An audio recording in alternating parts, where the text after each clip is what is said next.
Serial में आने वाला एक नया ट्विस्ट। जी हाँ, अब वनराज बदतमीजियों की सारी हदें पार कर देने वाला है।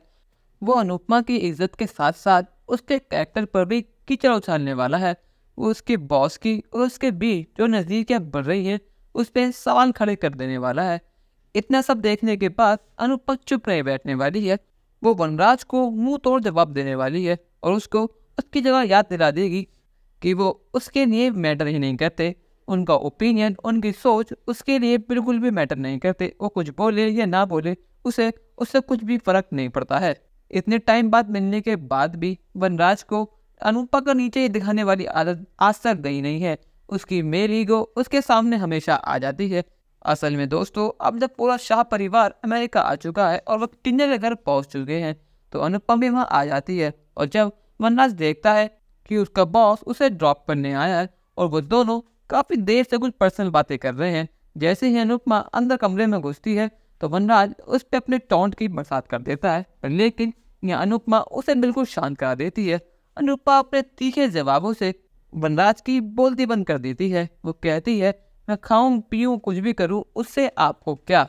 ये सारी बातें सुनने के बाद वनराज को बहुत ज़्यादा गुस्सा आ जाता है और वो गुस्से में अनुपमा का हाथ पकड़ लेता है। वो कहता है, 5 साल बाद भी तुम्हारी अकड़ वैसी की वैसी है।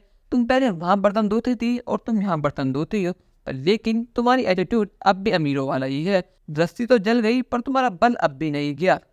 यह अनुपमा वनराज से कहती है, क्या अपनी बुद्धि इंडिया ही छोड़ाए जो आप इतना गुस्सा कर रहे हैं। इतना सब देखने के बाद वह अब भी अपने बेटे की साइड ले रही है। वो अनुपमा से कहती है, तुझे भी थोड़ा ध्यान रखना चाहिए ना कि तू 5 साल बाद हमसे मिलिए, थोड़ा प्यार से बात करे। क्या हुआ अगर वनराज ने तुझे 2 बात सुना दी तो तू भी चुपचाप सुन लेती हो, कह देती कि वो बस मेरे बॉस है। पर लेकिन नहीं, तुझे भी पूरी बहस करनी है। तू चाहती तो बात बड़े प्यार से खत्म हो सकती थी, पर लेकिन तूने बात को बढ़ा दिया। यह अनुपमा बात से कहती है कि आप जैसी पहले थी वैसी आप भी है। आपको अपने बेटे की कभी गलती दिखती ही नहीं है। आपके बेटे ने मेरे ऊपर इतना गलत इल्जाम लगाया तो मैं क्या चुप बैठती, आप खुद बताइए। यहाँ बापूजी भी बाहर से आ जाते हैं और जब वो देखते हैं कि वनराज ने अनुपमा को पकड़ रखा है, उसे बहुत ज़्यादा गुस्सा आता है। तो बापूजी वनराज की क्लास लगा देते हैं। वो कहते हैं, तू अब भी नहीं बदला, तूने जैसे ही अनुपमा को देखा तो लड़ना शुरू कर दिया। यहाँ बा कहती है कि मेरे बेटे ने कुछ नहीं कहा।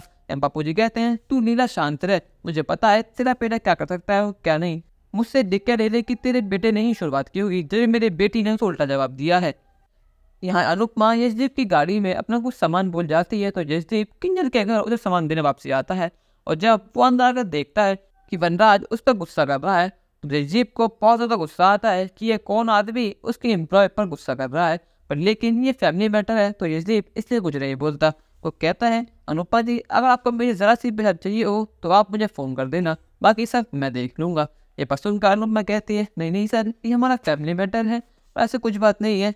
मेरे बापूजी 5 साल बाद इंडिया से आए हैं तो बस मैं उनसे मिलने आई हूँ। ये बात कहकर मस्जिद वहाँ चला जाता है और बापूजी वनराज की अच्छे से क्लास लगा देते हैं। वो कहते हैं, आइंदा से अगर तूने मेरी बेटी से उल्टा सीधा कुछ भी बोला तो मैं नहीं अमेरिका रह जाऊँगा और तुझे इंडिया भेज दूँगा। ये बात सुनकर वनराज कहता है, ठीक है बापूजी, जैसा आप कहेंगे वैसा ही होगा। फिर बापूजी अनुपमा के पास जाते हैं। अनुपमा बापूजी गले लग जाती है। वो कहती है, आप ठीक तो है ना, इतने साल बाद आप मुझे मिले हैं, मुझे तो यकीन ही नहीं हो रहा कि आप अमेरिका आ गए, वो भी मुझसे मिलने के लिए। वो यहाँ कहते हैं कि तू मेरी बेटी है और तुझसे मिलने के लिए मैं कैसे ना आता। दोस्तों, आपको क्या लगता है वनराज और यशदीप का जब आमना सामना होगा तो क्या होगा? अपनी राय हमें कमेंट में जरूर बताएं और चैनल को नया सब्सक्राइब तो कर लें। धन्यवाद।